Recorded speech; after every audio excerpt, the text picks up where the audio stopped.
Welcome to Sign Facts, where every movie hides a secret. Every scene tells a deeper story. And every frame contains details most viewers never notice, from legendary blockbusters and mind-bending science fiction to dark thrillers, unforgettable horror, and hidden cinematic gems. We explore the facts, theories, Easter eggs, behind-the-scenes secrets, and untold stories that make movies truly unforgettable. This isn't just watching movies, this is discovering what lies beneath them. Subscribe to Sign Facts and step beyond the screen. Reacher calls David O'Donnell on his way to Angela's place and leaves him a voicemail using the old 110th distress signal. He doesn't say much, but the message is clear enough: something has happened, and the old team may be in danger. When Reacher and Neagley reach Angela Francis' home, the mood turns heavy. Angela is still grieving, but she pulls herself together and tells them what she knows. She and Mikey had been away while France was likely working some dangerous case. Then he disappeared. When she came home, she found the place completely ransacked. Angela hands them the keys to France's office, explaining that it, too, had been broken into. Before they leave, Mikey repeats the old 110th slogan: "You don't mess with the special investigators." And honestly, he couldn't have said anything truer. Elsewhere, the scarred man checks in with his boss again, this time telling him which hotel Reacher and Neagley are staying at. His boss orders him to keep watching them. Reacher and Neagley then head to France's office. The moment they step inside, they see the place has been torn apart. Whoever searched it wasn't being careful. They were desperate to find something. Papers, drawers, and furniture are scattered everywhere. While sifting through the mess, Reacher and Neagley find an old group photo of the 110th buried in the wreckage. Then Neagley notices something useful on France's keychain, a mailbox key. Conveniently, there's a post office right across the street. The two head over, hoping the mailbox might point them toward whatever France was hiding. But the post office has already closed for the day, so they decide to come back in the morning. With the rest of the surviving 110th members still unreachable and no solid lead left to chase that night, Reacher and Neagley head back to their hotel. After everything that's happened, they take a moment to blow off some steam. The story then flashes back to the very first day the 110th was officially brought together. Reacher had taken everyone to the officers' club for drinks, but the whole thing was painfully awkward. It had the energy of online friends meeting in person for the first time. Nobody quite knows how to act, and everyone's still sizing each other up. Then a man approaches and points out that lower-ranked personnel, like Neagley was at the time, aren't allowed to drink in the club. The situation turns tense fast, words turn into shoving, and within moments the whole thing explodes into a full-on brawl between the 110th and members of the 91st. Afterward, the 110th leaves the club and gathers outside around a campfire, with music playing and beer flowing.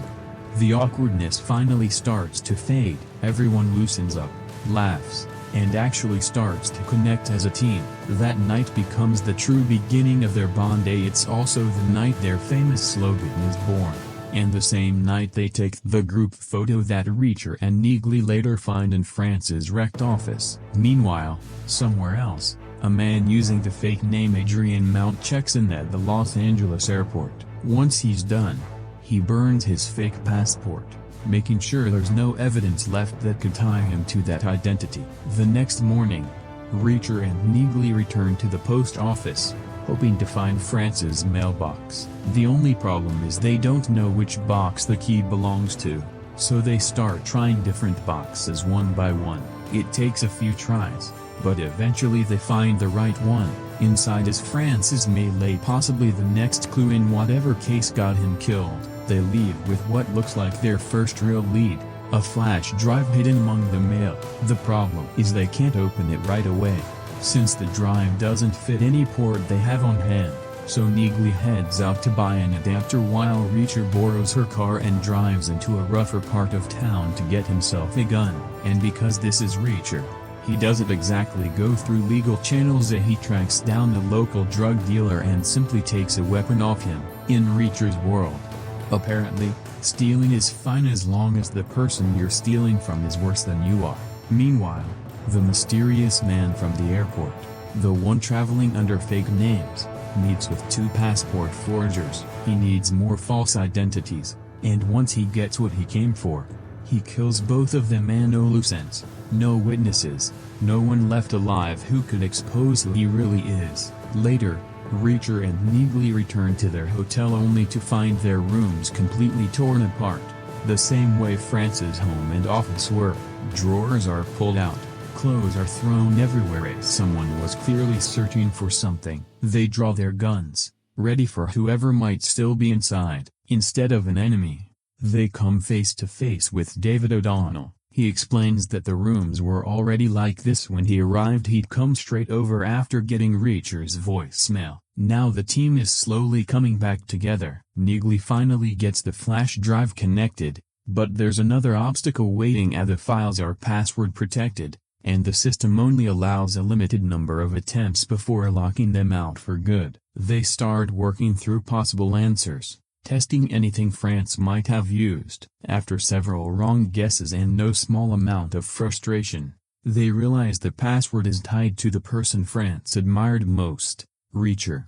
Once the drive unlocks, they print everything out and start digging through it. One document lists a set of names, all sharing the same initials AM. Two of those names are already familiar, since the fake passport man has used them as aliases. That confirms France was investigating someone who keeps slipping between identities. Another file is just a long list of numbers that, at first glance, seem meaningless. None of the three can make sense of them, but they know France wouldn't have saved them for no reason. O'Donnell points out that three people aren't enough for whatever they're dealing with. They need more of the 110th. So the group heads to Tony Swan's house. Nobody answers the door, which already feels wrong. Reacher breaks the glass, reaches in, and unlocks it, but Swan isn't there. Instead, they find his dog dead inside. It's a grim discovery, and it tells them more than they want to know. Reacher immediately assumes the worst.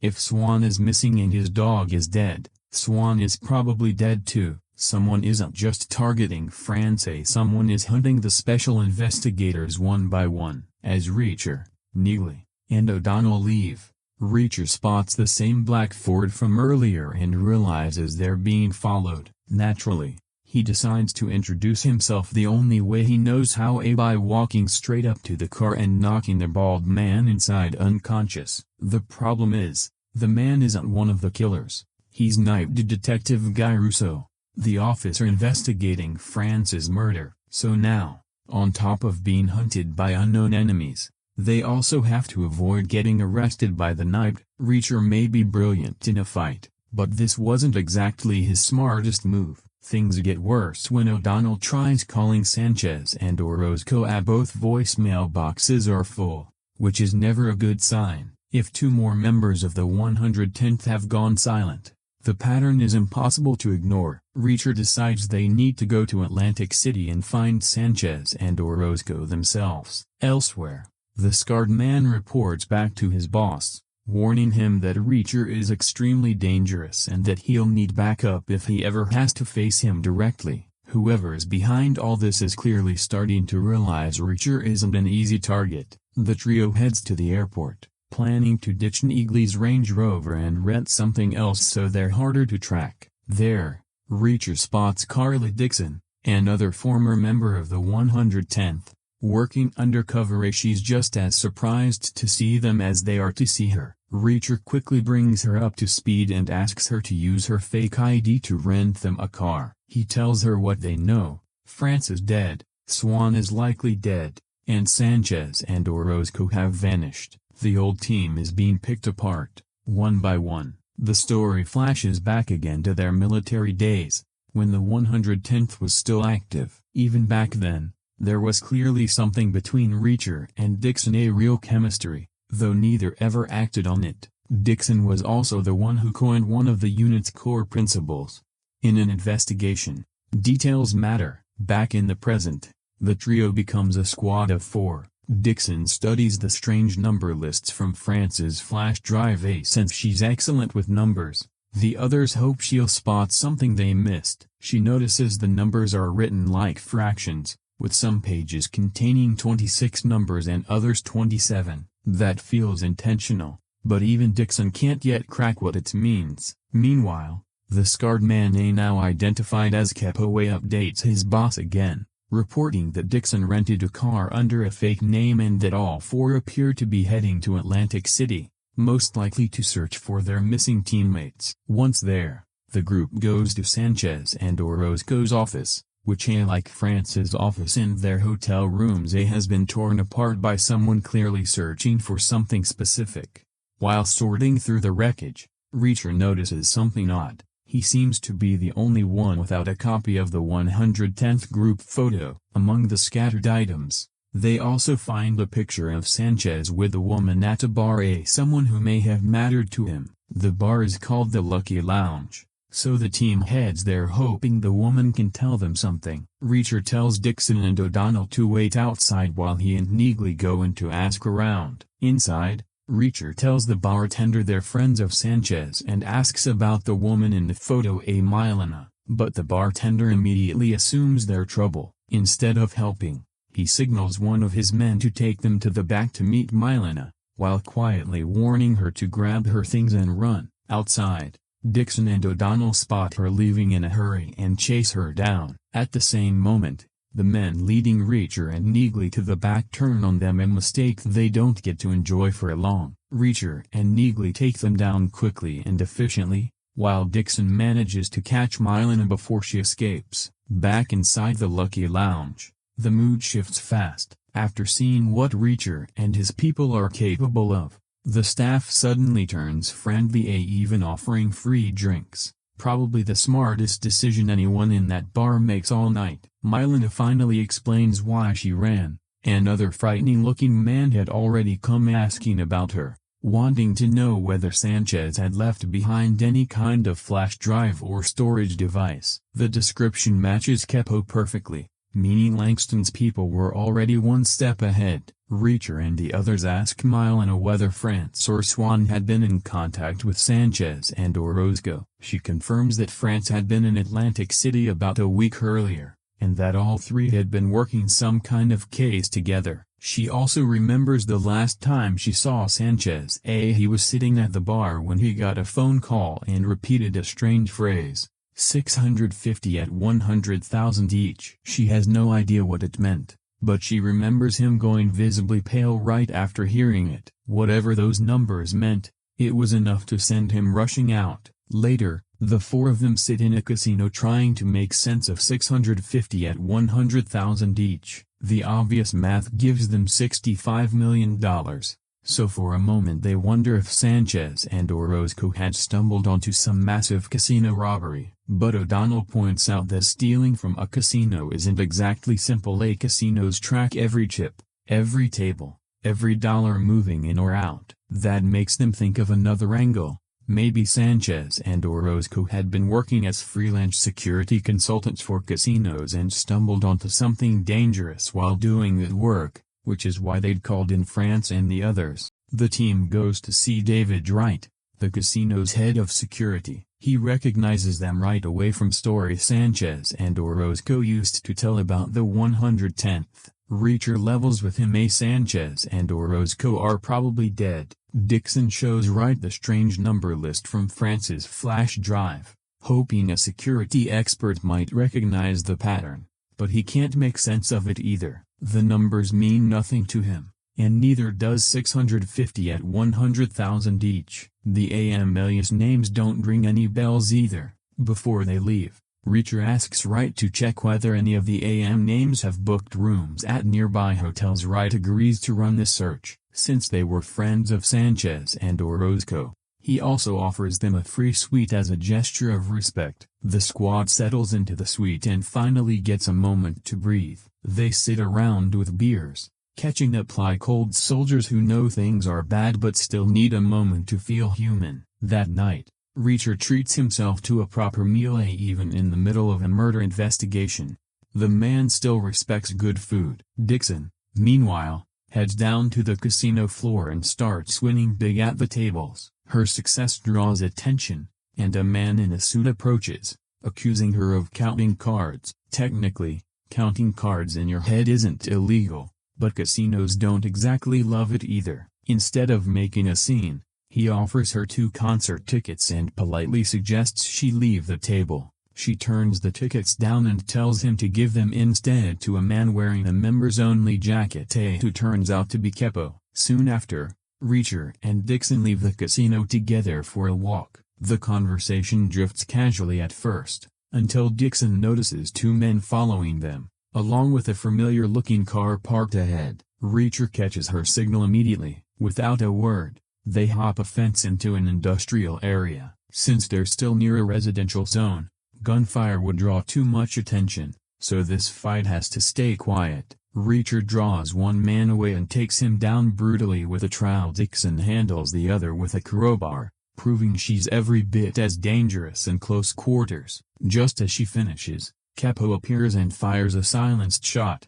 Dixon manages to avoid the worst of it, giving Reacher the opening he needs. He grabs Kepo and beats him down without mercy, then forces his face into wet cement and holds him there until he drowns. Afterward, they search Kepo's pockets and find his car keys. Inside his vehicle, they find files on the surviving members of the 110th A. Kepo's people had clearly been tracking all of them along with his phone. Reacher checks the call log and dials the last number, which connects him straight to Langston, Kepo's boss. Reacher starts provoking him, making clear that killing members of the 110th has consequences, but Langston stays perfectly calm and warns Reacher instead that things won't end well for him.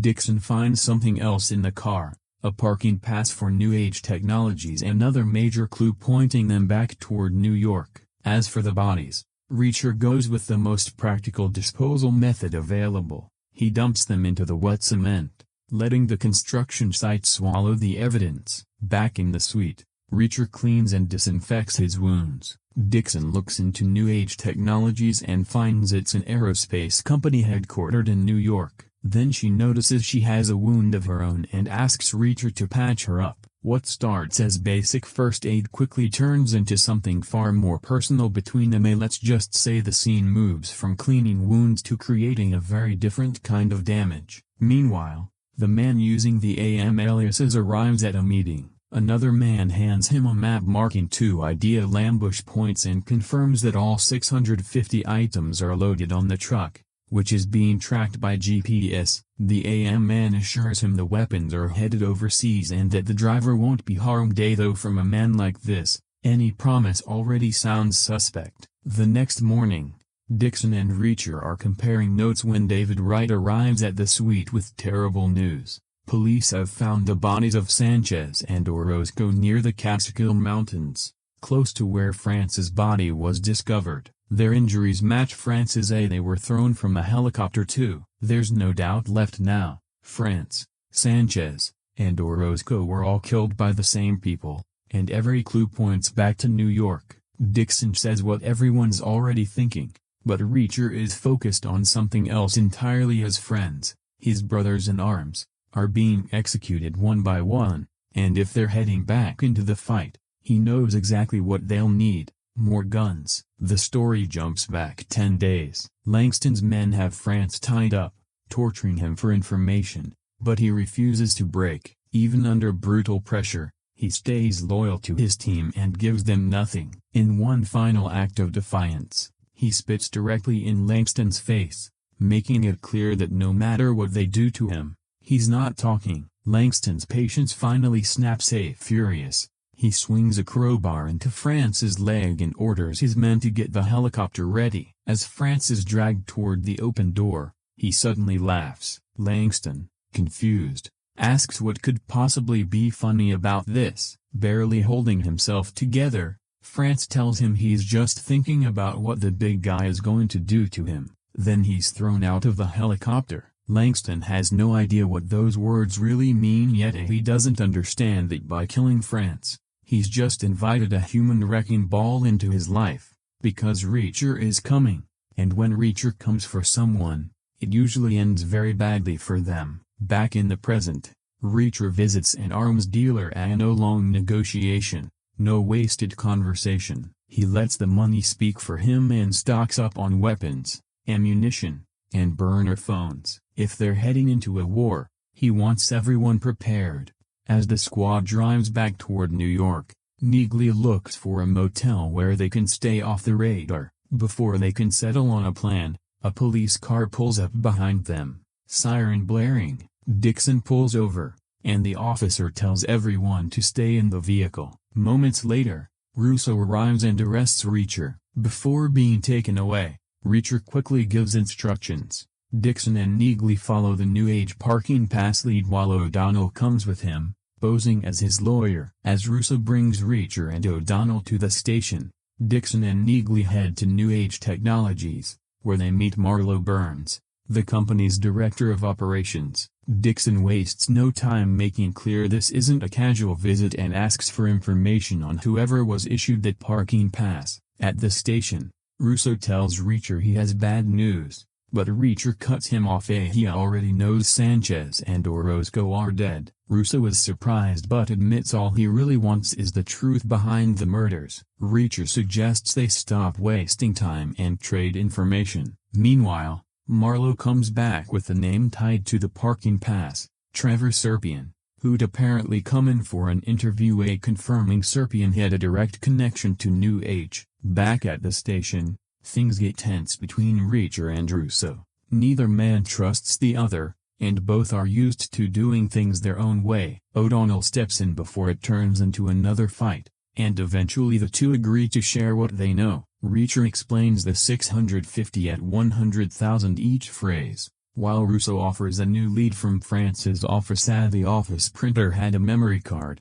and because it had run out of ink, one unfinished print job was still stored on it. The document concerned Azari Mahmoud, an arms dealer already known to Interpol for supplying terrorist groups. Sanchez and Orozco had been digging up information on him for France. Then O'Donnell realizes Azari Mahmoud is one of the AM aliases from the flash drive. Reacher writes down all the alias names for Russo, who runs them through the system right away. While they wait, Dixon and Neagley talk about Reacher and their complicated histories with him. During that conversation, Dixon suddenly cracks part of the number code. Other figures on France's pages aren't random at all. They line up with work days, assuming a 6-day work week, with 7 pages, each holding 26 or 27 numbers. The pages appear to represent the last 7 months of the year. It's another piece of the puzzle, though the full picture still isn't clear. Russo comes back with a hit. One of the aliases, Azari Mahmoud, is now traveling under the name Alexander Maripoulos and has just flown from Denver to JFK. Russo thinks they've finally got him cornered, but AM doesn't go down that easily. When AM arrives at the airport, he spots law enforcement waiting and immediately realizes his cover is blown. Instead of walking into the trap, he calls Langston and says there's been a delay. Langston is furious. Every wasted minute puts the whole operation at risk, and if they're exposed now, they're looking at federal prison. As AM leaves the airport, he notices an ad for a cosmetic surgeon named Dr. El Zogby, a man who looks strikingly similar to him. That gives AM a new idea, not a good one for the doctor, obviously. The squad regroups, and Dixon and Neagley share what they learned at New Age, along with Serpian's home address, which they'd tracked down after a quick search led them to one of his neighbors, a Barbara Goldsman, a woman in her late 70s, who confirms Serpian really does live there. Before heading over, Reacher makes one stop at a hardware store, and when Reacher starts buying random supplies, it usually means someone's about to have a very bad day. At Serpian's house, Reacher rigs together a crude pipe bomb and slides it through the front door. The explosion confirms their suspicions immediately. Marlo Burns had set them up. Inside, a group of armed men had been waiting in ambush, one of them already burning from the blast. When Reacher and the squad move in, the fight is quick, violent, and one-sided. They clear the house and take down every threat inside. Just as the fight ends, Reacher spots a white SUV outside trying to flee. The man inside had been sent to confirm whether the 110th was dead. Reacher sprints after it, but even he knows he won't catch it on foot, so he does the most Reacher thing imaginable, grabs a barbecue grill and hurls it straight through the windshield. The SUV crashes, and when Reacher reaches the wreck, he finds the driver is Brian Collins, a New Age employee. Unfortunately for New Age, they'd handed a high-risk job to an older man clearly not built for that kind of pressure before Reacher can get anything out of him. Brian dies of a heart attack. Back inside the house, the squad checks the bodies but finds nothing useful: no documents, no IDs, nothing pointing directly to Langston. Later, Russo storms into their motel room, furious at how reckless they've been, tearing into them for turning everything into a war zone. Reacher tells him Marlowe Burns led them into a trap. Russo, though clearly frustrated, says the police won't come after them for now, but warns them to quit acting like cowboys before they make things worse. He also reveals that AM never showed up at the airport, meaning all of his known aliases are now burned. Before Russo leaves, Reacher gives him the number to his burner phone, opening the door to an uneasy partnership. Less than an hour after Russo tells them to stop with the reckless cowboy stuff, the team does the exact opposite. They mask up, climb into Brian Collins's vehicle, and Reacher drives straight into the lobby of New Age Technologies like subtlety has never existed in his life. The crash sets off the alarms instantly, leaving them almost no time before security or police arrive. They give themselves 2 minutes. Inside, the team grabs whatever might be useful: files, hard drives, laptops, anything with information on New Age and Little Wing. Reacher even grabs a bottle of whiskey, because apparently evidence collection now includes refreshments. But before leaving, something on the wall catches his eye: an employee photo, and he takes it with him. Later, when the squad studies the picture, the mood in the room changes fast. Swan is in the photo. That discovery hits hard. Until now, they'd believed Swan was another victim, but if he was working at New Age at the same company connected to Langston and everything happening around them, the situation just got a lot more complicated. Was Swan involved with the people hunting the 110th? Was he forced into it, or is there something they still don't understand? Whatever the answer, the case just got messier. At a restaurant, the team sits together, frustrated at how little useful information they pulled from the New Age break-in. O'Donnell finally says what some of them are already thinking: maybe Swan was dirty. Reacher refuses to accept it. They've learned Swan had been working as assistant director of security at New Age, under Shane Langston, the company's head of security. With more New Age employees turning up connected to the case, Reacher decides they need to start investigating the company from the inside out, employee by employee. Meanwhile, Russo is getting chewed out over the chaos at New Age. The damage, the alarms, the stolen equipment all land on his desk, since he's the detective already tied to Reacher and the 110th. While digging through the stolen data, Neagley finds an email from Swan to Marlowe Burns referencing Jimi Hendrix's album Axis, Bold as Love, specifically the 6th track,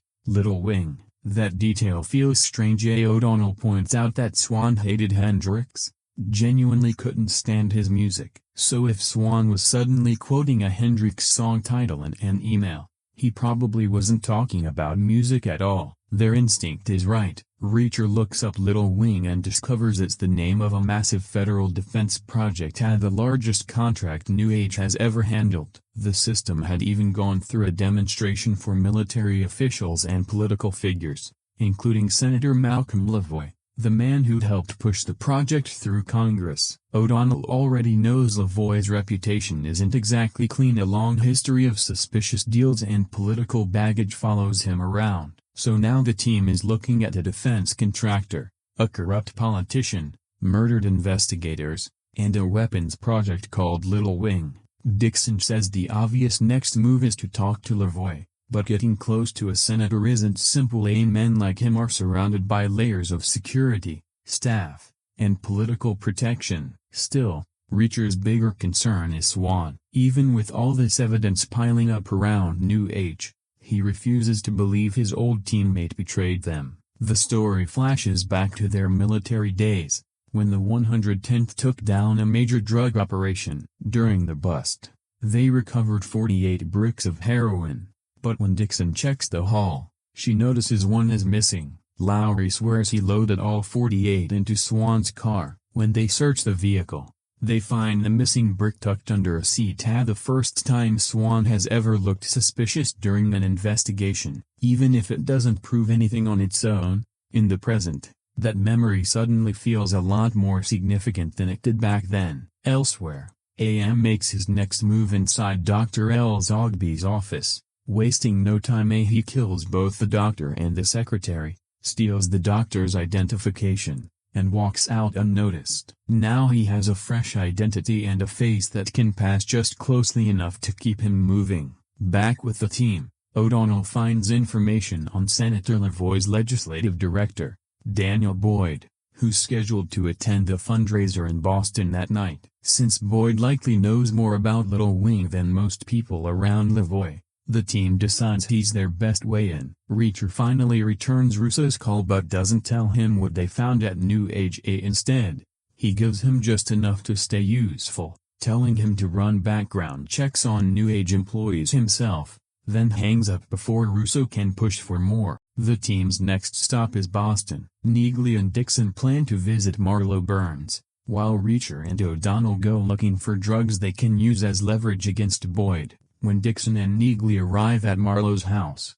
they find she's already taken her daughter and disappeared, leaving behind the cash and valuables, a clear sign she knew trouble was coming and ran before anyone could reach her. Meanwhile, AM rents a car under Dr. L. Zogby's stolen identity, keeping himself one step ahead. At the same time, the 110th arrives in Boston dressed sharper than usual, since this mission calls for blending into a much more polished crowd. At the opera fundraiser, Dixon spots Daniel Boyd and works him effortlessly, letting him believe he's the one making the move. It doesn't take long before he offers her a seat, with Neagley watching from a distance to keep the plan on track. Meanwhile, Reacher and O'Donnell focus on the strange numbers from France's drive, and Reacher finally cracks it. The fractions track a success rate. There were 2,197 total attempts, of which 1,547 succeeded. Subtract the successes from the total,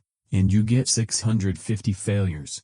650 at 100,000 each finally makes sense. The 650 aren't dollars or casino chips. They're failed units, failed tests, or failed weapons, each valued at $100,000. The pieces are locking into place. A moment later, Neagley signals that Dixon and Boyd have left the opera, meaning the next stage is ready. Outside, Dixon leads Boyd to her car and reveals the drugs Reacher and O'Donnell picked up earlier. She stays clean, of course, but Boyd takes the bait immediately. Right on cue, Oscar Finley, the legend from Margrave, appears in Boston and arrests Boyd for drug use. At the station, Reacher and O'Donnell pose as FBI agents, pressuring Boyd from every angle, threatening to expose both his drug use and his affair to his wife. Boyd folds fast. Under pressure, he reveals what Little Wing really is. It started as advanced anti-missile software designed to protect commercial aircraft,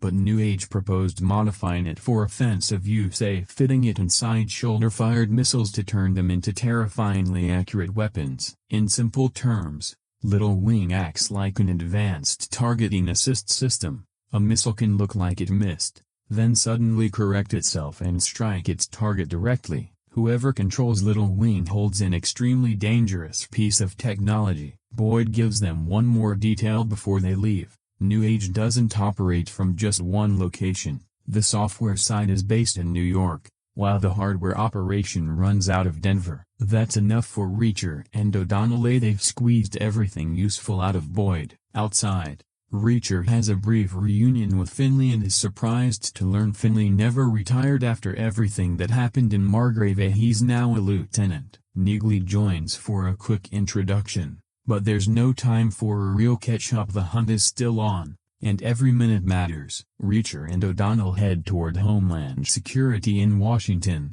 D.C., hoping to dig deeper into AM, while Neagley and Dixon are sent to Denver to check out New Age's hardware facility. Reacher mentions that his brother Joe used to work at Homeland Security and that some of Joe's old connections might still be useful. When someone asks how Joe is doing, Reacher quietly reveals that Joe was murdered. Before splitting up completely, the squad stops at a steakhouse, but they don't even make it through the front door before trouble arrives. A biker gang pulls into the lot, clearly sent to take out the 110th. They look ready for a fight, but they've badly misjudged who they're dealing with. The parking lot turns to chaos as Reacher and the others tear through them. What was supposed to be an ambush quickly becomes a lesson in why you don't pick a fight with Jack Reacher. When the dust settles, Reacher takes a phone off one of the downed bikers and calls Langston, who by now understands just how close Reacher is getting to the truth. Instead of threatening him again, Langston tries to make a deal. Anything Reacher wants, if he'll just back off. Reacher's answer is simple. The only thing he wants is to throw Langston out of a helicopter. Meanwhile, things are tense at O'Donnell's house. He tells his wife, Lily, to pack up and leave with their 2 kids until the case is finished. Reacher's there too, since he's the one with a possible connection at Homeland Security. Then O'Donnell gets a message from Neagley and Dixon. They've reached the New Age facility in Denver. There, Neagley and Dixon pose as representatives from the Defense Contract Management Agency and ask for the missile delivery schedule, hoping to intercept the shipment before it moves. They're just a little too late. The shipment left 10 minutes earlier,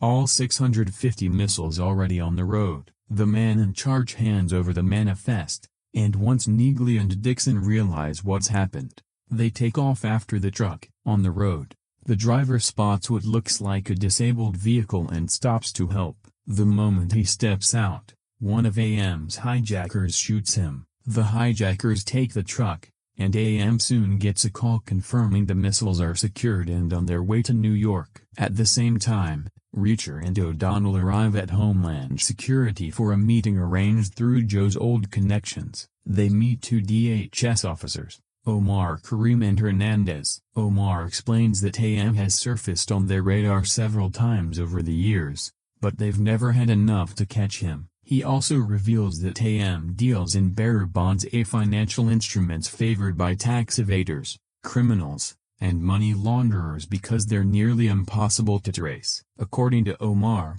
AM isn't just some random courier. He's the only person trusted to personally deliver his clients' money. Reacher and O'Donnell share what they know, but when the DHS officers ask for more in return, they hold back, saying they're still working their side of the case and will be in touch once it's finished. Meanwhile, Neagley and Dixon catch up to the missile truck, but the hijackers have already swapped containers and plates. Once the hijackers realize the 2 women are investigators, they open fire, giving the original driver a chance to escape. Neagley and Dixon fight back and take out the remaining hijackers. Before calling the police to handle the bodies in the now empty truck, Neagley grabs the manifest, and that's when she finds something huge. She calls Reacher and O'Donnell with 2 major updates.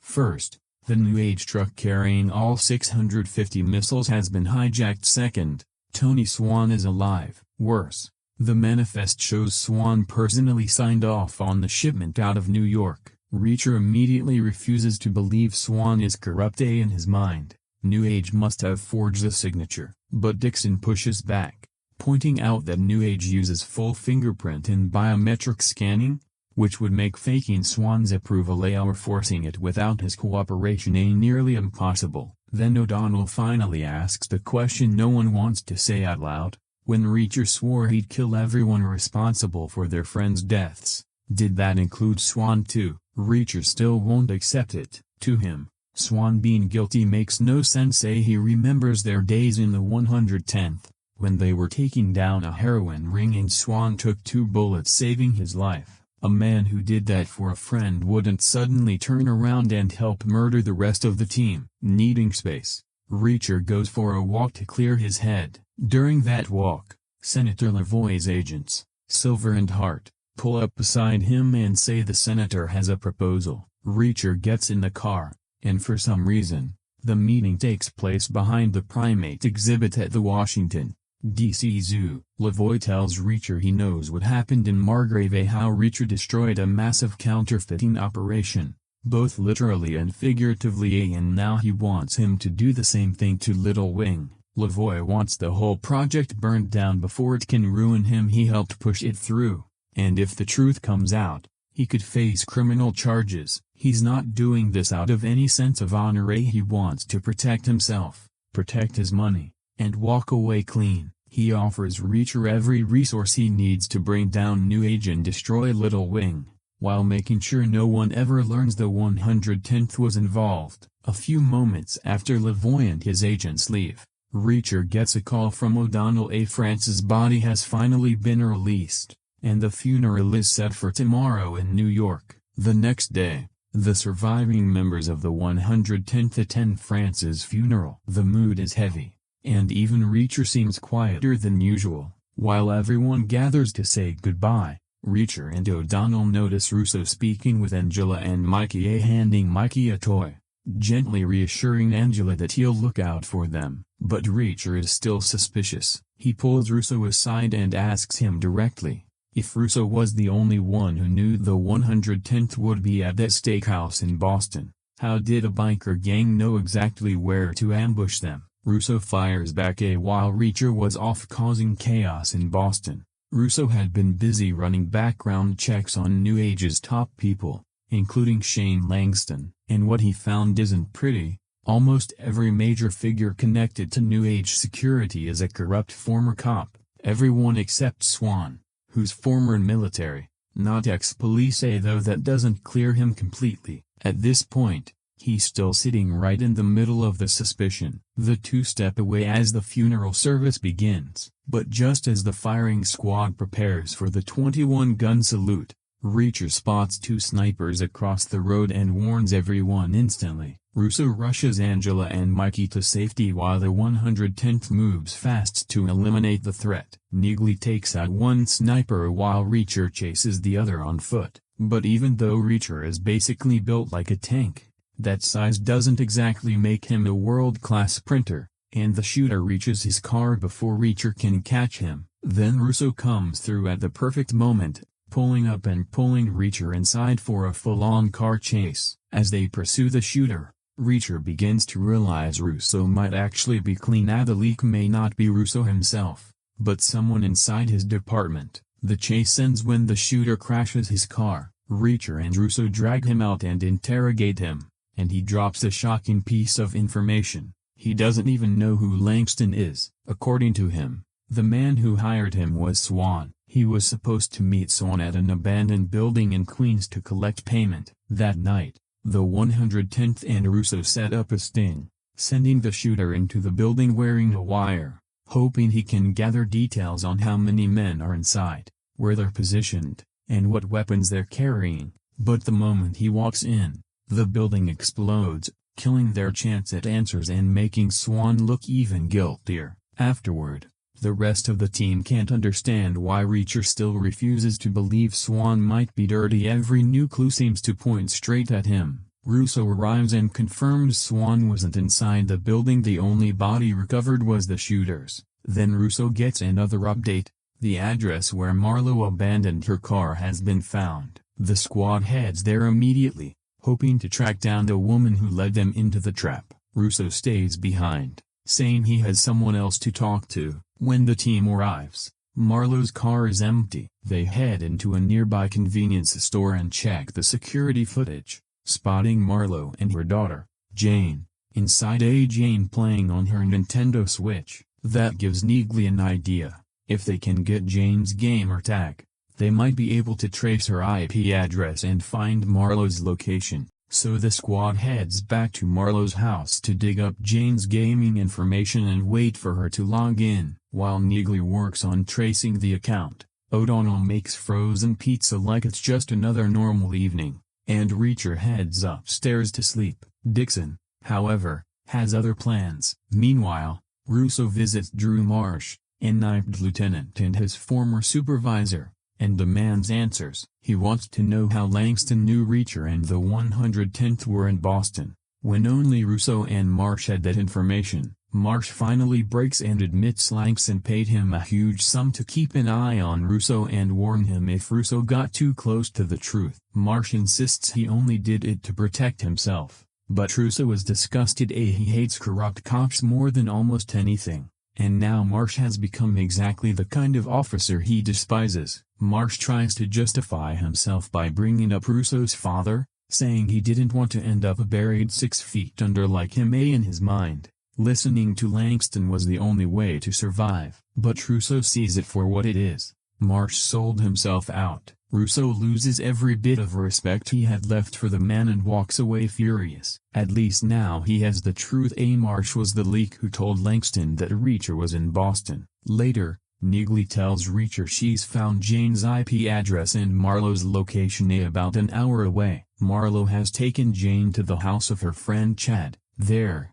the sprinklers suddenly kick on outside, and when Chad steps out to check, Reacher and the squad grab him, using a plastic bottle as a makeshift silencer. Reacher threatens Chad into calling Marlowe out to the garage. The others can barely take the threat seriously, since the homemade silencer looks ridiculous, but somehow Chad falls for it anyway. Once Marlowe comes out, the truth finally starts coming together. She explains she had no idea the address she'd given Neagley and Dixon was fake. Langston forced her to give it to them after realizing the 110th was closing in. She wasn't setting them up by choice, she was being threatened. Then she reveals the most important thing of all: Swan is clean. He'd been trying to stop Langston's little wing operation from the inside. Then one day he suddenly disappeared, and Langston forced Marlowe to hide what Swan had been investigating, threatening her and paying her off to keep quiet. What Swan had discovered was the real scam behind Little Wing.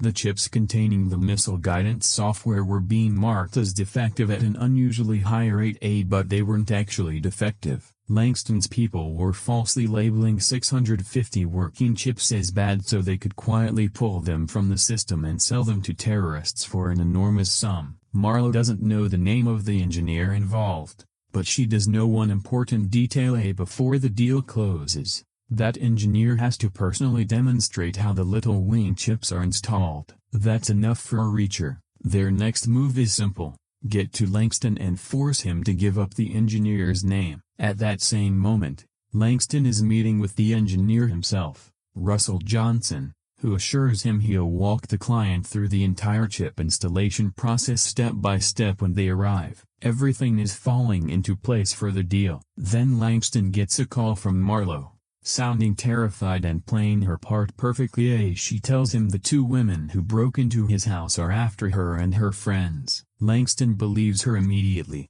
asks where she is, and leaves with his men, claiming his priority is protecting Marlowe and her daughter. Of course, that's exactly what the 110th is counting on.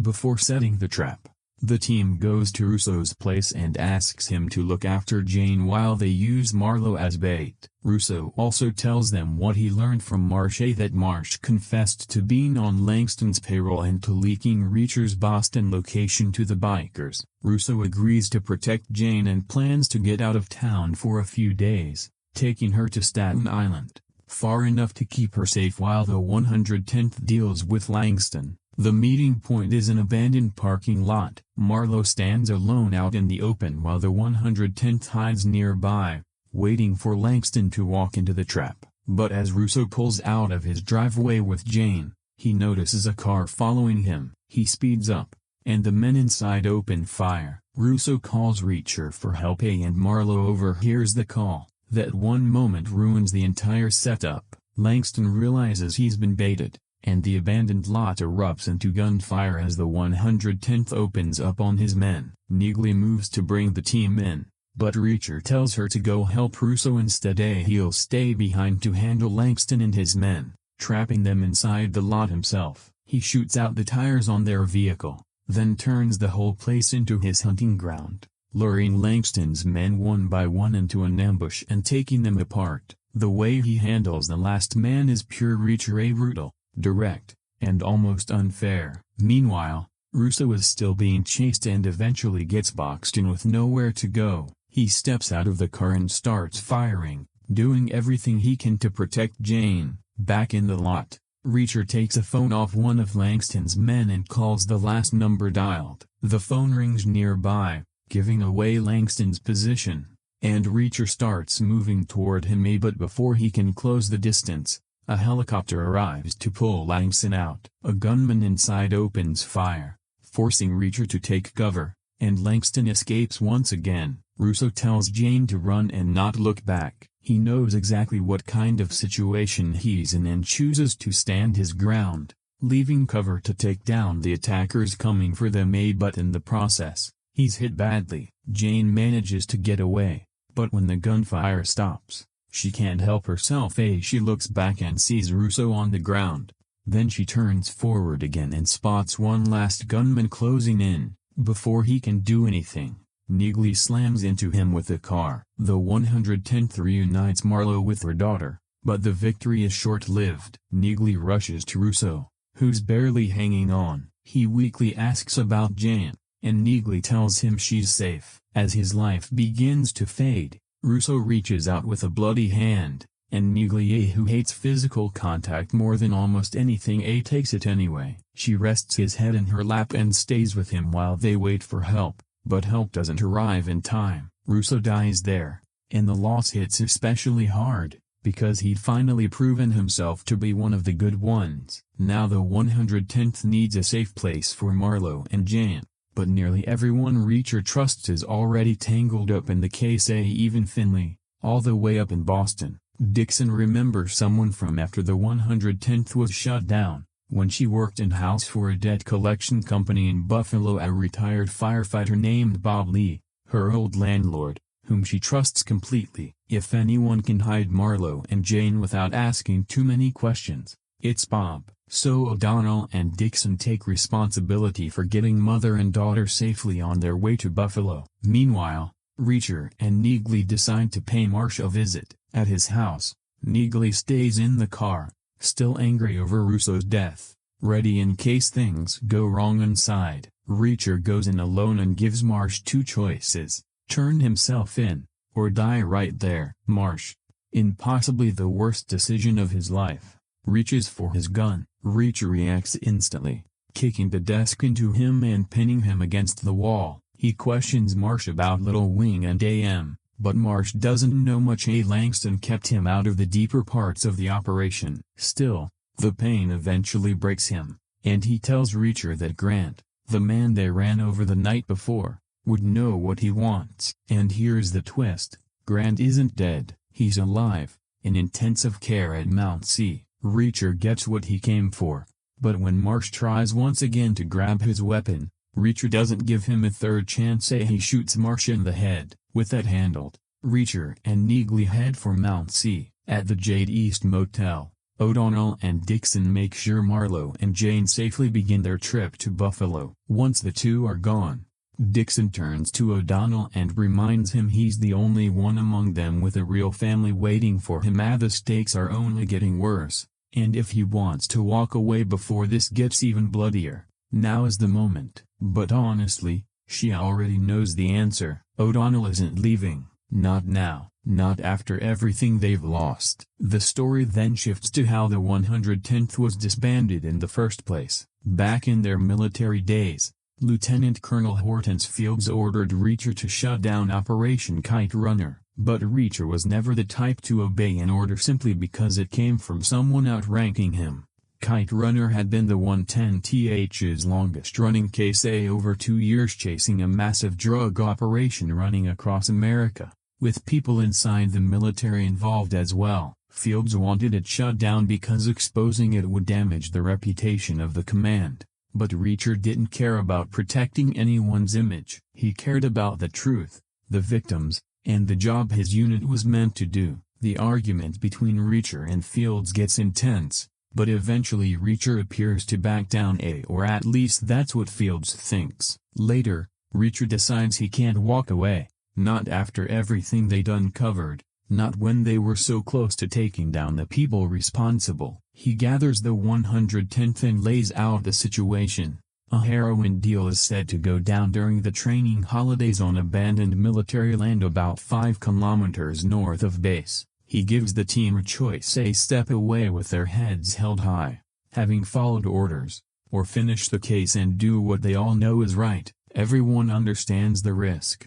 Defying a direct order could end their careers, or worse. But despite all that, not one member of the 110th walks away. They choose the mission. That night, the unit moves on to the abandoned base and spots 3 soldiers, Hughes, Cy, and Molnar waiting for their buyers. Reacher and his team surround them and start searching the vehicles for the hidden drugs. At first they come up empty, and frustration builds. Then Reacher notices something odd on one of the spare tires mounted behind the vehicle, a patch that looks out of place. He borrows O'Donnell's switchblade, cuts into it, and finds exactly what they were looking for: heroin. They check the other spare tires and find the same hidden compartments. Just as they arrest the 3 soldiers, the buyers arrive in 3 vans, and the situation instantly turns into a shootout between the drug ring and the 110th. The team fights back, arrests Hughes,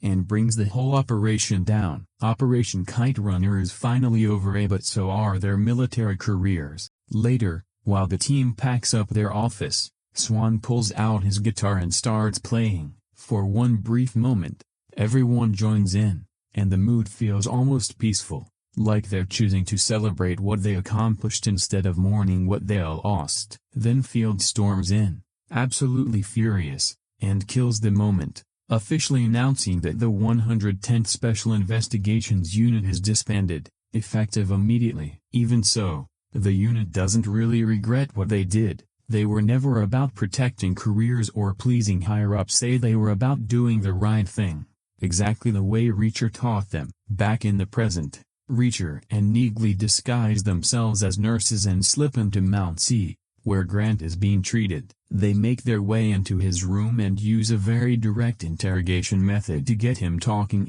And by direct, of course, we mean torture. Grant finally reveals that Langston is meeting the buyer tomorrow morning at 5 a.m. He claims that's all he knows, but Reacher isn't interested in leaving loose ends. He points out that the hospital's security footage could become a problem, as the cameras will show him and Neagley entering Grant's room, meaning Grant staying alive could later expose them. But if Grant dies from something that looks like a medical complication, especially after a serious car crash, nobody will think twice. So Reacher kills Grant, avenging Russo in the process, and he and Neagley leave the room. On their way out, they spot a suspicious doctor. Quickly clear he's no doctor at all, but another assassin sent by Langston to finish off Grant, since Langston doesn't like leaving anyone alive who might talk. Reacher and Neagley chase him through the hospital, but he manages to slip away for a moment, forcing them to split up.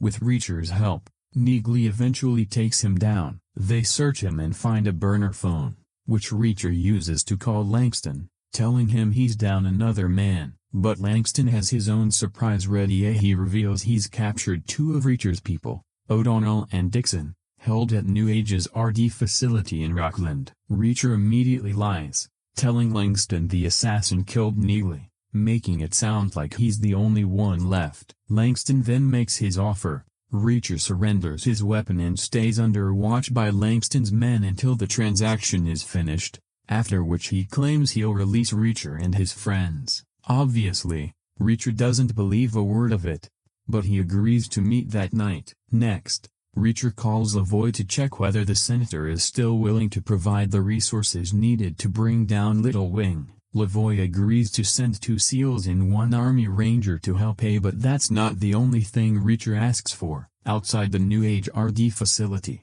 Reacher studies the employee list and slips a pin off the board. He already knows Langston plans to kill him once he's inside, and there's no chance he's walking in without a plan. Neagley scopes out the facility and sees just how tight the security is. Then, almost by accident, a group of drunk kids shows up nearby, blasting music and heckling the guards. One of them throws a beer can at the fence, and the sparks reveal the fence is electrified, giving Reacher an idea. Meanwhile, AM meets with the truck hijacker and confirms the missiles are real. The deal is almost ready. Inside the New Age facility, Langston's men torture O'Donnell and Dixon the same way they tortured France. trying to break them, clearly not understanding what kind of people the 110th are. Back outside, Reacher sits in the car with Neagley, preparing to go in. Before he leaves, she stops him, admitting she's been thinking about Operation Kite Runner, how they all knew it was a losing fight but chose to do it anyway. She says she thinks they might die tonight. Reacher doesn't give her some long emotional speech, he simply tells her he's got his best soldier watching his back,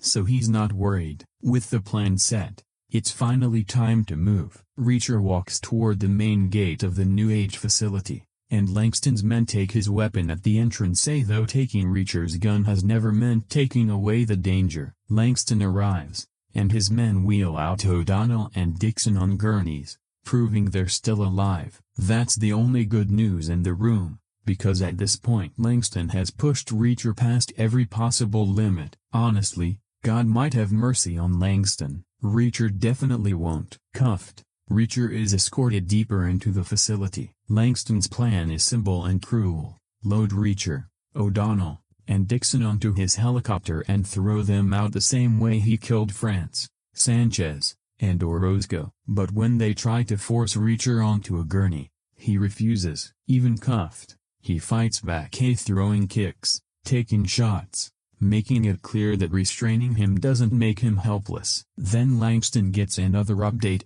Neagley's body was never found. That makes him furious, and he demands Reacher tell him where she is, since as far as Langston's concerned, Neagley is the last loose end. Reacher says nothing. Outside the facility, Neagley is very much alive. She silently takes out 2 guards, then checks in with Lavoie's men, asking when they're landing. Inside, Langston's men keep beating Reacher, trying to force Neagley's location out of him. Langston also reveals what happened with Swan. He says he offered Swan a deal, but Swan refused, too loyal and too determined to shut the whole operation down. When Reacher asks where Swan is, Langston walks to a drawer and pulls out a preservation jar containing Swan's identifiers. The truth is ugly. Langston only needed Swan's fingerprints and iris to make it look like Swan had approved all the shipments and signed off on the documents. That's how they framed him. That's how they used his identity. And that's why Swan never came home,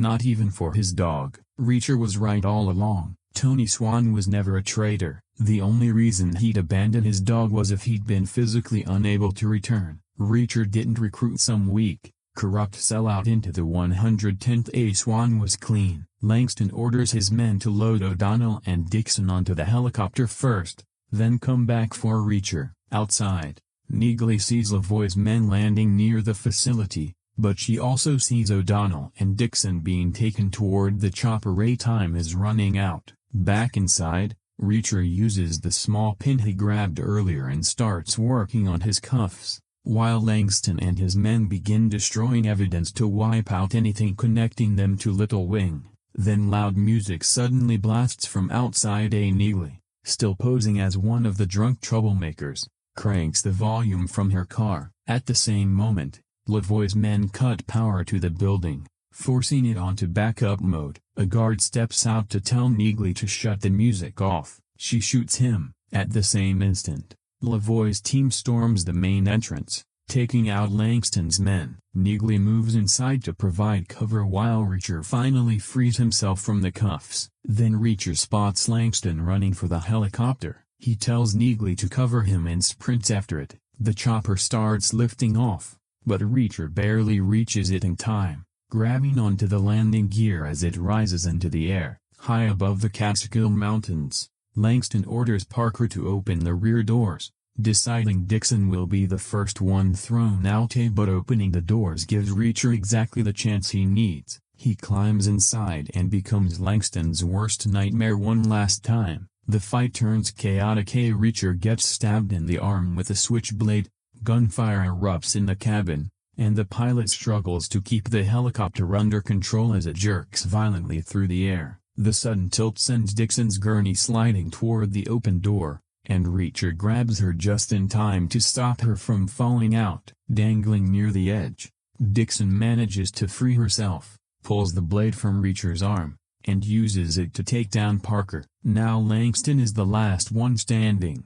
Dixon forces the pilot to keep the helicopter steady while Reacher turns his full attention to Langston at the moment everyone's been waiting for. Reacher grabs him by the leg and drags him toward the open door. Langston panics, begging and promising to reveal where the buyer meeting is happening, but Reacher doesn't take the bait. He tells Langston he's assuming Reacher needs that information and in an investigation, assumptions kill. Then Langston gets exactly what he gave France, Sanchez, and Orozco. Reacher throws him out of a helicopter, sending him falling to his death. Afterward, the pilot tells them the buyer is meeting the engineer as the man responsible for explaining how to install the little wing missile chips. Meanwhile, AM and the truck hijacker arrive at the engineer's house, but Neagley is already waiting. She takes out the hijacker while Reacher steps into view, gun pointed straight at AM. AM tries acting innocent at first,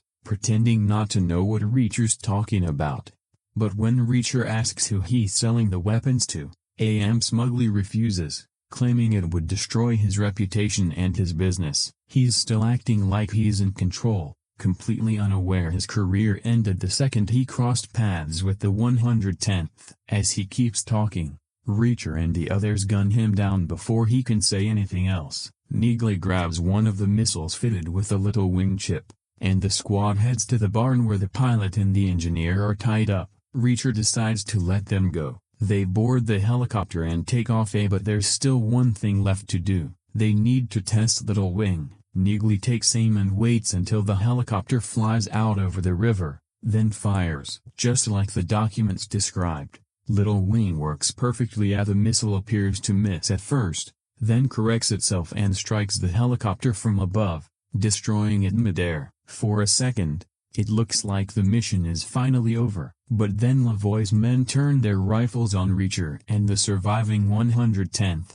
telling them the senator can't risk any leaks. In other words, Lavoie planned to use them and then erase them. What they don't know is that Reacher already expected exactly this. He'd already called Omar Karim, and Omar and his Homeland Security team arrive at the barn, arresting Lavoie's men and taking control of the scene. Lavoie's cleanup plan collapses before it can even begin, and Reacher lets the authorities handle the rest. The 110th walks away with another job finished, and $65 million in bearer bonds now in their possession. Later, the squad sits together in a diner, talking about what should happen to the money. Dixon suggests using it to help the people hurt by everything that's happened. And that's exactly what Reacher does. With the money in hand, he doesn't spend a cent on himself. Instead, he makes sure it reaches the people who paid the heaviest price. He sends large sums to Angela, Trusso's brother, to Milena, and to Orozco's sister. Each transfer his way of taking care of the families and loved ones left behind. He also makes a substantial donation to an animal shelter in the names of Swan and his dog, Macy, a quiet but meaningful tribute, since Reacher never forgot that Swan would never have abandoned his dog unless something terrible had happened to him. Then he sets money aside for Neagley, for her father, for O'Donnell's kids, and for Dixon. Reacher may not say much about feelings, but the way he divides the money says everything.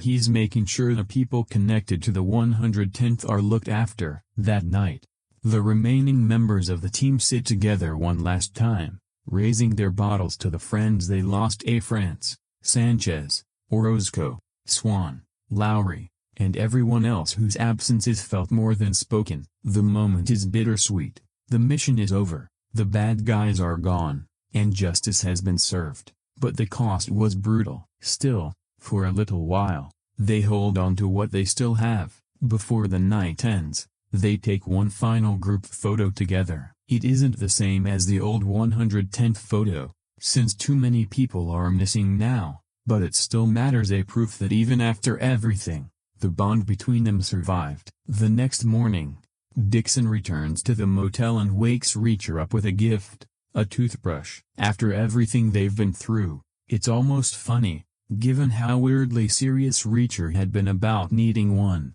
Dixon tells him she has to leave for the airport, sharing a ride with O'Donnell. Neither of them makes the goodbye bigger than it has to be, but there's still weight behind it. Before they part ways, maybe for a long time, Reacher and Dixon share one last kiss, then O'Donnell and Dixon leave. After that, it's Reacher and Neagley's turn to say goodbye.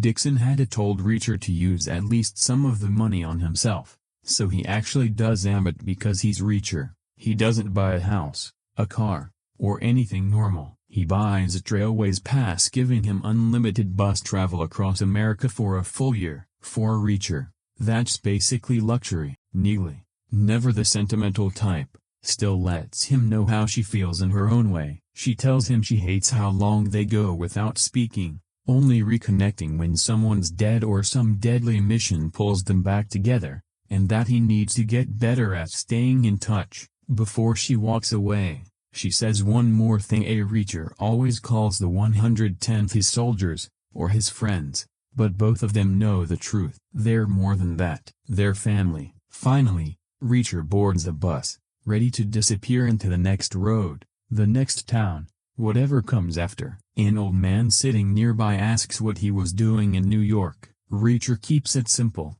visiting family. Then the old man asks where he's headed next, and in the most Reacher answer possible, he says he has no idea. The strange thing about Reacher Season 2 is that it doesn't look smaller than Season 1. If anything, it looks bigger in almost every obvious way. More locations, more characters, more action, more gunfire, more of Reacher's past. On paper, that sounds like the natural upgrade a second season should deliver. But while Season 1 felt simple in the right way, Season 2 often feels bigger in the wrong way. Season 1 worked because it had a clean hook. Reacher walks into a small town, gets pulled into a murder case, and slowly starts breaking open the corruption underneath. It wasn't the most original setup in the world, but it had focus. You always knew where you were and what kind of story you were watching, because everything was contained within Margrave. The pressure felt tighter. Season 2 tries to expand the world,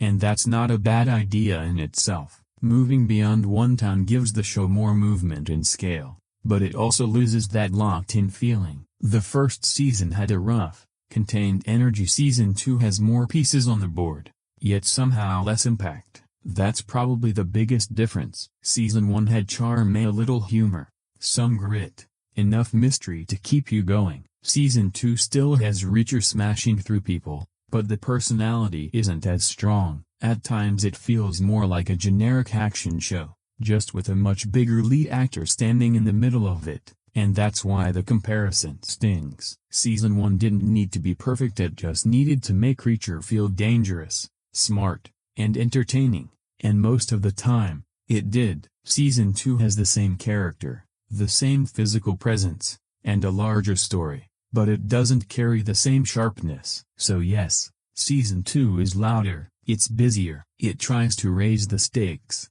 but Season 1 had something harder to fake, momentum that felt natural. Season 2 gives you more, but not always better. And for a character as direct as Jack Reacher, that difference matters. If there's one complaint that kept coming up while watching Season 2, it's that the show doesn't feel like itself anymore. Not because the characters changed beyond recognition, or because the production quality dropped, but because the overall vibe is different. That edge that made the first season so addictive just isn't as sharp this time. Season 1 had confidence and wasn't trying to overwhelm you with constant spectacle. It mixed hard-hitting action with dry humor, tense investigations, and those quiet moments where Reacher could walk into a room and completely control it without saying much. Even when nothing was exploding, there was still a sense that something interesting was about to happen. Season 2 doesn't quite have that balance. The action is still there, maybe even more of it than before, but more action doesn't automatically create more excitement. After a while,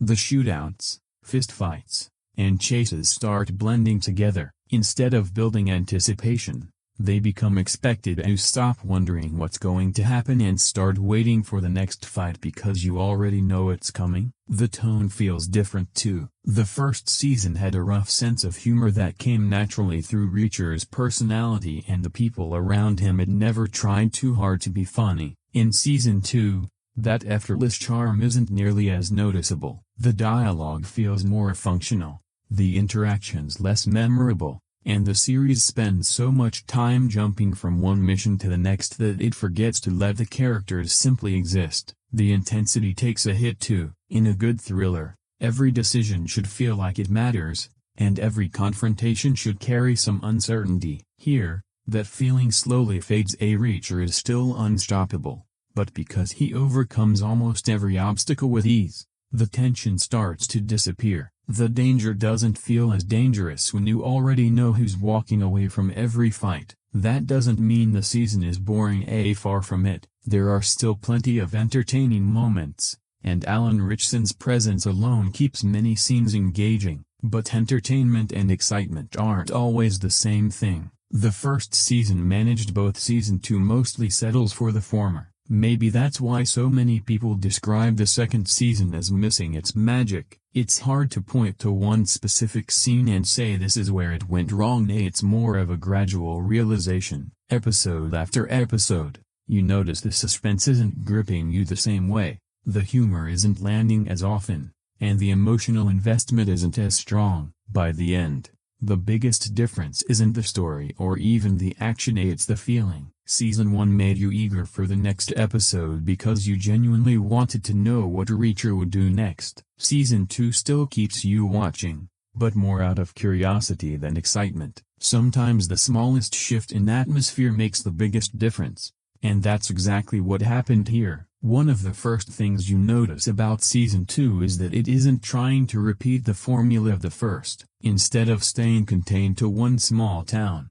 the story stretches across multiple cities as the stakes feel bigger, and the world around Reacher suddenly seems much larger. On paper, that's exactly what a second season should do, and to be fair, there are moments where it genuinely works. Shifting between locations gives the story a fresh visual identity. You're no longer stuck in the same streets, talking to the same people, circling the same mystery. The constant movement makes it feel like Reacher is chasing something far bigger than a local conspiracy. It also suits the character. Reacher's never been someone who stays in one place for long. He's always moving, always passing through, and Season 2 leans into that side of his personality far more than before. Watching him travel from place to place feels natural, because that's exactly how this character has always lived. But there's a trade-off. Season 1 benefited from being confined to a single town. Every clue, suspect, and confrontation felt connected because they all belonged to the same environment. The mystery slowly tightened around everyone involved, creating a constant sense of pressure. The town itself almost became another character. Season 2 loses some of that.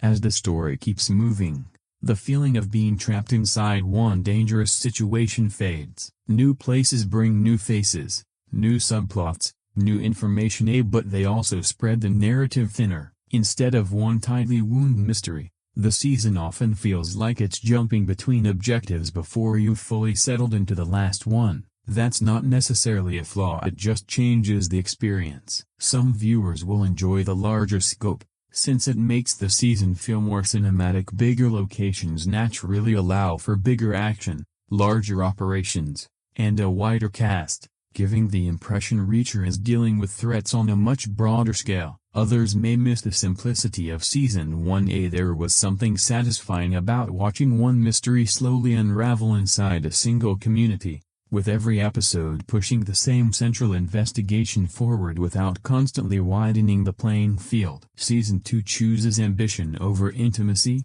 and in many ways it succeeds as the scenery changes more often, the mission covers more ground. The story rarely sits still. Whether that's actually an improvement depends on what you liked most about the first season. If you wanted Reacher operating on a bigger stage, this season delivers. But if the appeal was the tight, contained storytelling that made every clue feel important, the wider scope may end up feeling less engaging than expected. Sometimes making a story bigger also makes it feel a little less personal, and that's a balance Season 2 doesn't always strike well. If there's one area where Season 2 feels noticeably different, it's the pacing. Right from the opening episodes, the show wastes very little time getting moving. New clues appear quickly, The team is constantly in motion, and there's almost always another fight, chase, or investigation around the corner. At first, that works in the show's favor. The season feels more energetic, doesn't spend much time setting the stage, and introduces the central conflict much earlier,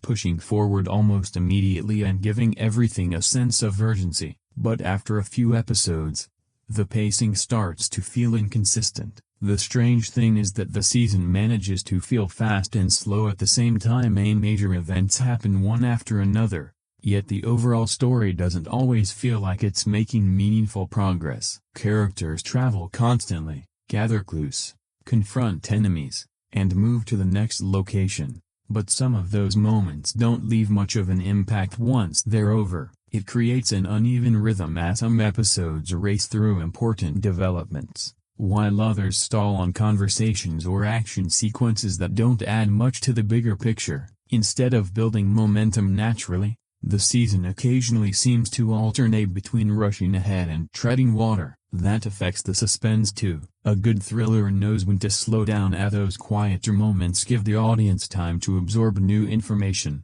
question what's coming, and let tension build on its own. Season 2 rarely allows itself to breathe for long. It jumps straight from one objective to the next, and because of that, some emotional beats and revelations don't land as strongly as they could have. Ironically, the faster pace sometimes makes the season feel longer. When nearly every episode follows the same cycle: investigation, confrontation, action, relocation, and the structure becomes predictable. You're never bored, exactly, since something's always happening. But you also don't get many moments where the story genuinely surprises you or shifts its rhythm. That's not to say the pacing is bad throughout. There are stretches where everything clicks, especially when the investigation and the action are working toward the same goal, and during those stretches the season has real momentum. The problem is consistency. Season 2 is always moving, but constant movement isn't the same as steady storytelling.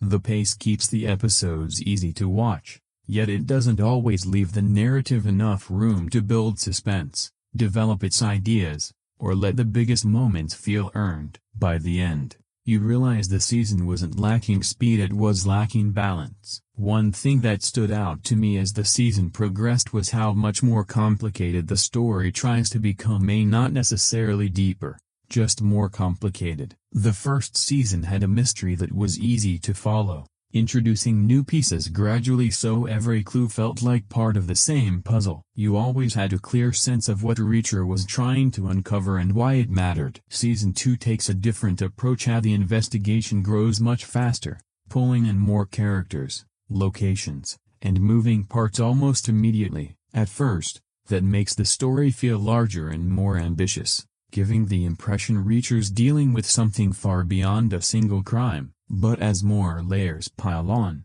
the narrative starts working against itself. Instead of making the mystery more engaging, some of the extra plot threads make it harder to stay invested. New information arrives so frequently that certain developments don't have time to sink in before the story's already moved on. There's also a tendency to over-explain some things while rushing through others. Some conversations spend a lot of time discussing plans and theories, yet the emotional weight behind the discoveries doesn't always land. You understand what's happening, but you don't necessarily feel the impact, which affects the overall flow. Rather than one tightly connected investigation, the season often feels like several smaller missions strung together. Solve one problem, move somewhere else, uncover another clue, repeat. Individually, many of those moments are entertaining, but together they don't build the same satisfying momentum the first season managed. Ironically, the larger scope sometimes makes the story feel less focused. Instead of building tension through simplicity, the season keeps piling on new elements, almost as if it's afraid to slow down. More suspects, more operations, more confrontations, more twists. None of these are bad ideas individually, but eventually the narrative carries more weight than it really needs. That's why some viewers describe Season 2 as unnecessarily busy. It's not that the story's impossible to follow, it's that the constant expansion doesn't always make the mystery more interesting. Sometimes the strongest thrillers know exactly what to leave out. Season 2 often chooses to add another layer instead. The result is a season that stays entertaining episode to episode but occasionally loses the clean, focused storytelling that made the first season so easy to get invested in. Bigger doesn't always mean better, and this is one of those cases where a little more restraint might have made the story even stronger. One area where Season 2 actually improves on the first is how it introduces its villains. Instead of keeping the audience in the dark for most of the story, the people behind the conflict are established much earlier, giving the investigation a clearer direction from the start. That immediately changes the feel of the season. In Season 1, part of the appeal came from not knowing who was pulling the strings as the mystery unfolded piece by piece, and the villain stayed hidden long enough to keep you guessing. Season 2 takes a different route, letting you know much sooner who Reacher is up against and what kind of threat they pose. There's an advantage to that, because the antagonists are introduced earlier. The story spends less time asking who's responsible and more time asking how they're going to be stopped, a shift that gives the investigation a stronger sense of purpose. Reacher isn't wandering from clue to clue hoping to find the enemy, he already has a target, and the focus becomes figuring out how to bring them down. It also helps establish the stakes earlier and you get a clearer sense of what the villains want, how far they're willing to go, and why they're dangerous. That clarity keeps the plot moving and keeps the early episodes from feeling like they're just buying time before the real story begins, at least in theory. Because while the season does a better job introducing its villains, revealing them earlier doesn't automatically make them more memorable. Knowing who the bad guys are is one thing, feeling genuinely invested in them is something else entirely. Still, the earlier setup gives Season 2 a more confident opening, as the show doesn't spend half the season withholding information just to manufacture mystery. Instead, it puts the central conflict on the table relatively quickly and lets the investigation grow around it. It's a different approach from Season 1, and in many ways a welcome one, as the audience spends less time wondering where the story's going and more time watching Reacher work toward a clear objective. Whether the villains ultimately live up to that early promise is another matter entirely, but when it comes to setting the conflict in motion, Season 2 gets off to a stronger, more focused start than many people give it credit for. While Season 2 does a better job introducing its villains early, it struggles with something far more important, making them memorable by the time the story wraps up. That's a little surprising, since the setup is genuinely promising. Early on, the antagonists come across as organized, dangerous, and capable of staying a step ahead. Clear motives, real resources, enough influence to make Reacher's challenge feel genuine. For a while, the balance between hero and villains feels fairly even, but that momentum slowly fades. As the season moves forward, many of the villains stop developing. Instead of becoming more intimidating, they start serving the plot rather than driving it, remaining obstacles for Reacher to overcome without leaving much of an impression as characters. Even the main antagonist never quite reaches the presence you'd expect after so much build-up. The season spends plenty of time establishing the threat, yet when everything finally comes together, the payoff feels smaller than the setup promised. Some supporting villains have moments where they stand out, and a few performances add personality to individual scenes, but those moments are brief. Once they're gone, little sticks with you. Another issue is that the villains don't always feel unpredictable enough. A strong thriller benefits from an opponent capable of genuinely challenging the hero, forcing them to adapt. Here, despite the danger they create, it rarely feels like they're capable of shifting the balance for long. That affects the tension too. Once the audience starts believing Reacher will outplay every opponent without much difficulty, the villains naturally feel less threatening. Instead of wondering whether he'll succeed, the question becomes how long it'll take him to win. A very different, and far less compelling, kind of suspense. There's also a sense that a few antagonists had more potential than the script allowed them to explore. Interesting introductions that hint at larger roles, only for those roles never to fully materialize by the final stretch. So while Season 2 deserves credit for bringing its villains into the story earlier, it doesn't quite capitalize on that advantage. The foundation is there, the execution doesn't fully deliver. By the finale, you remember Reacher's victories far more than the people he defeated today, and for an action thriller, that's a missed opportunity. Great heroes become even more memorable when matched against equally memorable villains. Season 2 gives Reacher plenty of enemies, but not enough of them feel worthy of being remembered once the credits roll. One of the biggest changes in Season 2 is that Reacher is no longer solving everything on his own. This time he's reunited with members of his old Special Investigators unit, and that completely changes the dynamic of the series. It's an interesting direction. Instead of watching a lone drifter walk into an unfamiliar town, we're watching someone surrounded by people who already know exactly who he is. There are no long introductions, no need to earn trust, very little time spent establishing personalities, as these characters already share history, and the show expects you to feel the connection almost immediately. In many ways, it works. The team offers a glimpse into Reacher's military life that the first season could only hint at. You see how he operates around people who once served under him, how they communicate without saying much, why they still respect him long after leaving the military. It adds a layer to his character without needing lengthy flashbacks or exposition. The teamwork changes the investigation itself too. Instead of Reacher doing everything personally, responsibilities are divided, with different members chasing different leads and covering more ground than one person ever could.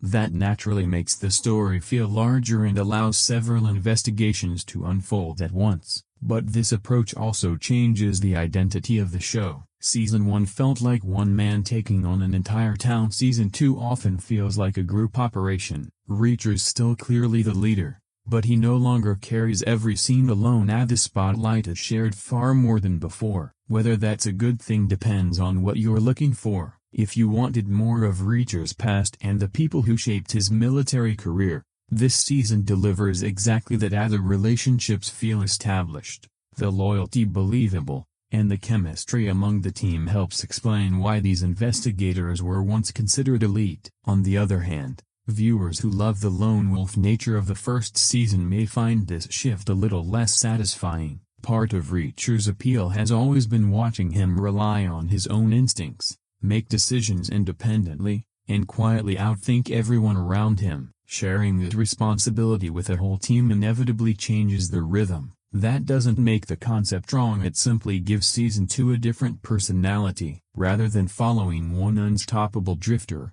the show becomes more of a military reunion built around a shared mission. It's a fresh direction for the series, and at times it genuinely adds depth to Reacher's world. The only question is whether that added depth is enough to replace the unique simplicity that made his solo adventures so compelling in the first place. While bringing back Reacher's old military team adds a new dimension to the story, it also creates one of Season 2's biggest problems: it spreads the spotlight a little too thin. The first season had a very simple formula.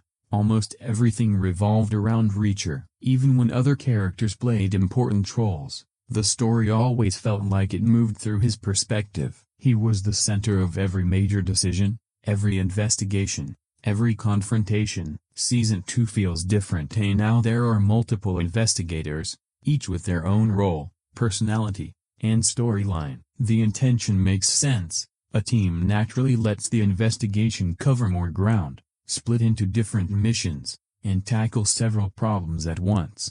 But it comes at a cost. Instead of making the story feel richer, the larger cast sometimes makes it feel busier. Episodes jump between different characters and parallel missions so often that Reacher occasionally feels like just one member of the group rather than the driving force behind it. That shift changes the whole experience. Part of what made Reacher stand out originally was how unpredictable he felt. He could walk into any situation alone and completely change the balance of power. Every scene carried a certain curiosity, since you wanted to see how he'd solve the problem using his own instincts. With a full team around him, that uniqueness becomes less noticeable. Information gets shared among several characters, plans get discussed collectively, different people handle different parts of the mission. A more practical approach, but one that removes some of the mystery that naturally surrounded Reacher when he worked alone. The supporting characters aren't really the issue. Several of them have enjoyable moments and believable chemistry with one another.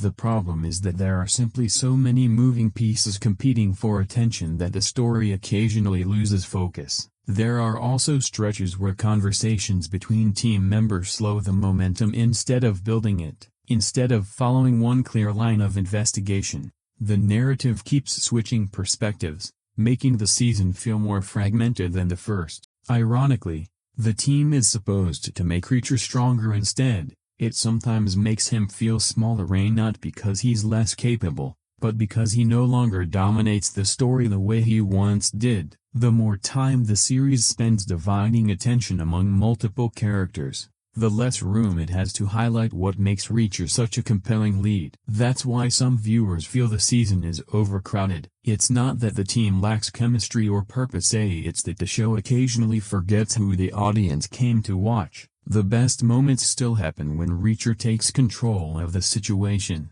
trusts his own instincts, and reminds everyone why he's the most dangerous person in the room. Those moments are still here, there just aren't quite enough of them. One of the biggest debates surrounding Season 2 isn't about the action or the mystery, it's about Jack Reacher himself. Does this character actually work better with a team? After watching the season, I kept coming back to the same conclusion. Reacher has always been at his best completely on his own. That's not because he can't work with other people, quite the opposite. The series makes clear he's a respected leader, someone his former teammates trust without hesitation. They know his instincts, understand how he thinks, and there's a believable sense of loyalty between them. But that's not what makes Reacher interesting. What sets him apart is his independence. He's the kind of character who arrives with nothing but a toothbrush, walks into a place he's never seen before, and somehow uncovers everything wrong with it. He doesn't rely on connections, resources, or backup. He observes, adapts, and solves problems his own way. Season 2 changes that formula. For much of the story, Reacher is surrounded by people who already know him, constantly exchanging information, dividing responsibilities, working toward the same objective. It's efficient, but it also makes him feel less unique than before. Some of the most memorable moments in Season 1 came from watching Reacher think his way through situations entirely alone, no one feeding him information or helping him connect the dots. Every breakthrough felt like it belonged entirely to him. That isolation added tension. If Reacher made a mistake, there was no one else to fix it. If he walked into danger, he had to find his own way out. The audience wasn't just watching a mystery unfold, they were watching one man work everything out using his own experience and instincts. Season 2 naturally loses some of that, since the responsibility is shared. Whenever the team splits up, different members contribute different pieces of the investigation. Realistic for a military unit, but it also means Reacher doesn't always feel like the one carrying the story forward alone. It's interesting, because the show never suggests the team is holding him back. They're highly capable and often useful. The issue is simpler than that. The more people you place around a character whose greatest strength is self-reliance, the less that defining quality stands out. That's why so many viewers still prefer the lone wolf version of Reacher. It's not nostalgia for Season 1, it's the realization that this character has a very specific appeal. Watching him walk into an unfamiliar situation with no plan except trusting his own judgment is part of what makes him so entertaining. Season 2 proves Reacher can function as part of a team. It just doesn't prove he's better because of it. If anything,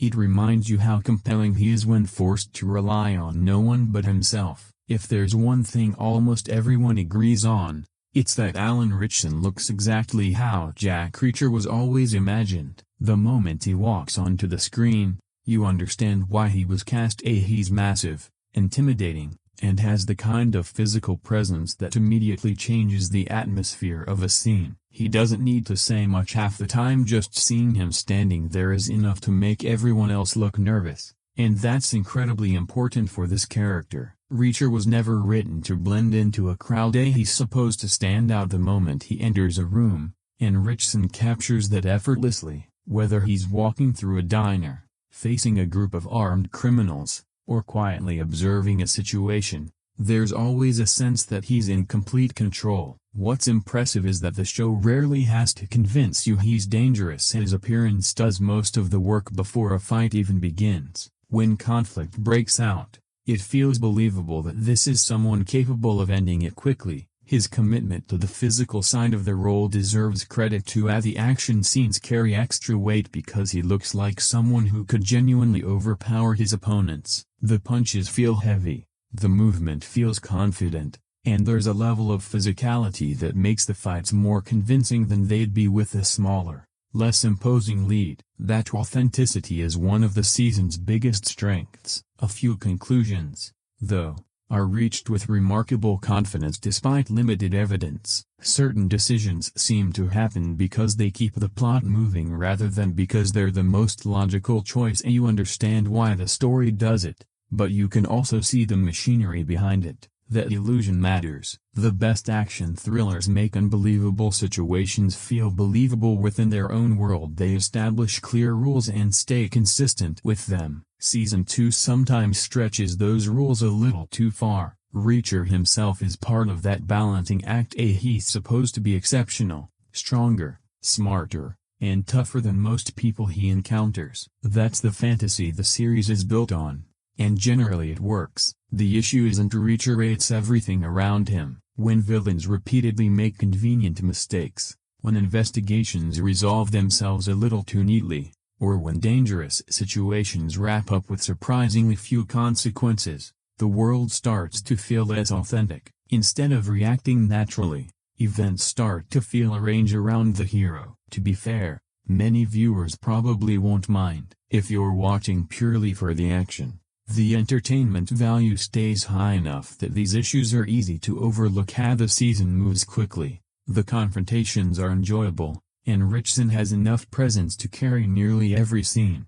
But for anyone looking for a thriller that feels grounded, these moments get harder to ignore as the episodes go on. It's not that Season 2 becomes unrealistic overnight, it simply asks for one too many leaps of faith. Eventually, those small leaps add up enough to slightly weaken the tension, making the journey feel less believable than it could have been. And when a thriller loses some of its believability, it inevitably loses a little of its suspense too. Reacher has never been the kind of series that leans heavily on visual effects, and honestly, that's part of its appeal. Most of the action works because it feels physical and you believe the punches, the stunts, the close quarters fights, because they seem grounded in real movement rather than digital spectacle. Season 2 mostly sticks to that formula, but every now and then it reaches for something bigger, and those moments don't always land the way the show intends. There are sequences where the action feels a little too polished,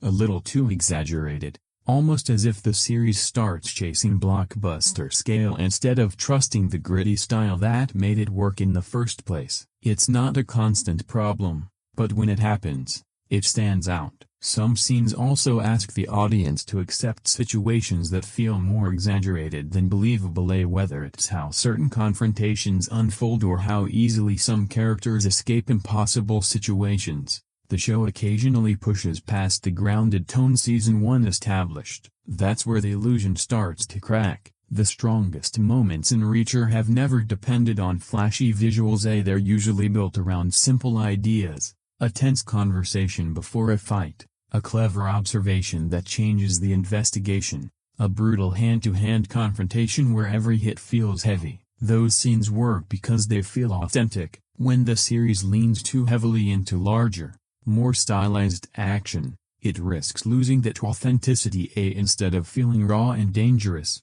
a few sequences become more about looking impressive than making the audience feel the danger. To be clear, the production quality itself remains strong. The series looks expensive, the locations are convincing, and most of the technical work is solid. Nothing here suggests a lack of budget or effort. The criticism isn't about how the show looks, it's about how certain moments are presented. Sometimes less really is more. Reacher doesn't need oversized spectacle to be entertaining, as the character is already compelling enough.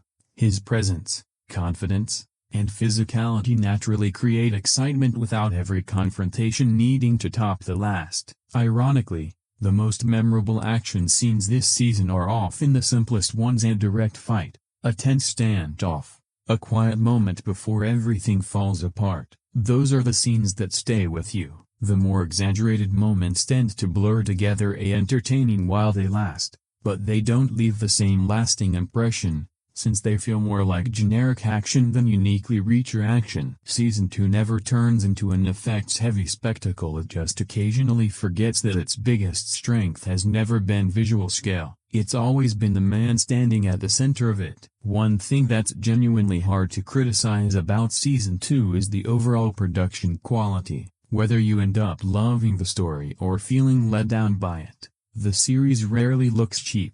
From the opening episodes, it's obvious this is a big-budget production, as the season moves through multiple cities and a far wider variety of locations than before, which alone gives everything a more cinematic feel. Instead of spending most of its time in one setting, the show constantly changes its surroundings, helping the world feel much bigger than it did in Season 1. The attention to detail is noticeable too, as the sets feel lived in, the locations suit the tone of the story, and the overall presentation has the polish you'd expect from one of Prime Video's flagship action series. Nothing feels unfinished or rushed visually. The action benefits from that budget as well, whether it's the larger shootouts, moving vehicles, or the range of environments the team passes through. There's a clear sense the production had the resources to stage ambitious sequences. Even if not every action scene is memorable, they rarely feel limited by budget. The season also does well maintaining a consistent visual identity. Even as the story moves across different locations,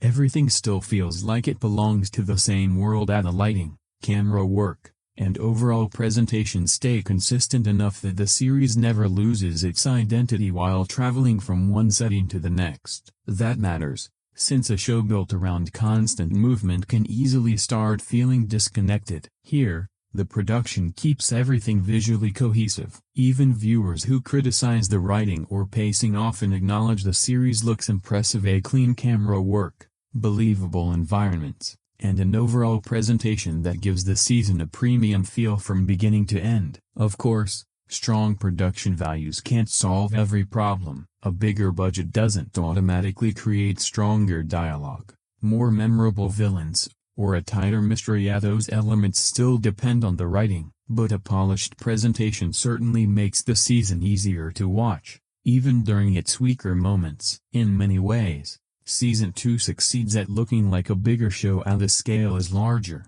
the locations broader, the production more ambitious. Whether the storytelling grows at the same pace is a different conversation entirely. Still, purely from a technical standpoint, Reacher Season 2 delivers the kind of polished, high-quality presentation you'd expect from a major streaming series, and that's one area where it consistently meets expectations.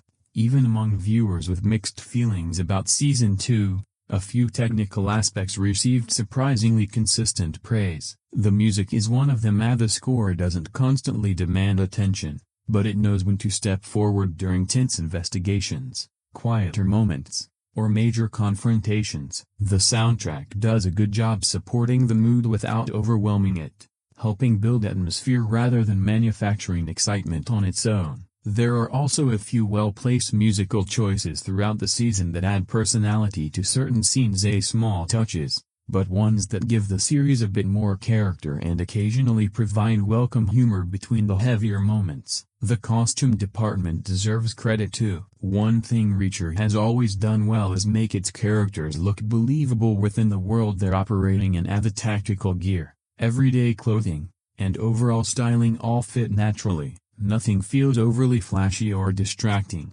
and the wardrobe reinforces each character's role without drawing unnecessary attention to itself. Even something as simple as Reacher's own appearance stays consistent with the character. Practical, uncomplicated clothing, Exactly what you'd expect from someone who spends most of his life moving from place to place with almost no possessions. The same attention extends to the supporting cast, whether law enforcement, military personnel, or people caught in the middle of the investigation. Everyone generally looks like they belong in the world the story has built. That consistency makes everything feel more authentic. Technically, the series is equally solid as the sound design gives way to the action without becoming excessive, and the editing keeps the episodes moving at a comfortable pace. Fight scenes feel impactful, gunfire has presence, and quieter moments aren't buried under unnecessary background noise. None of these elements steal the spotlight, but together they create a polished viewing experience. That matters, because strong technical work often goes unnoticed when it's done well. People rarely talk about the sound mix or the wardrobe unless something's gone wrong. In Season 2, those departments quietly do their job, and they do it well. Of course, great technical craft can't fix problems with pacing or storytelling. If the script doesn't fully deliver, strong production design can only carry a season so far, but it does make the experience more enjoyable. Even during weaker episodes, the series still feels professionally made from beginning to end. So while opinions remain divided on the writing, the mystery, and the overall direction of the season, the craftsmanship behind the scenes is much easier to appreciate. It may not be the reason people remember Reacher Season 2, but it's certainly one of the reasons the show remains consistently watchable. One of the more interesting aspects of Season 2 is how much time it spends with characters other than Reacher himself. Compared to the first season, the supporting cast has a much larger role, and that naturally changes the feel of the series. For the most part, the cast does a solid job, because Reacher is such a reserved character. He needs people around him who can bring different personalities into the story.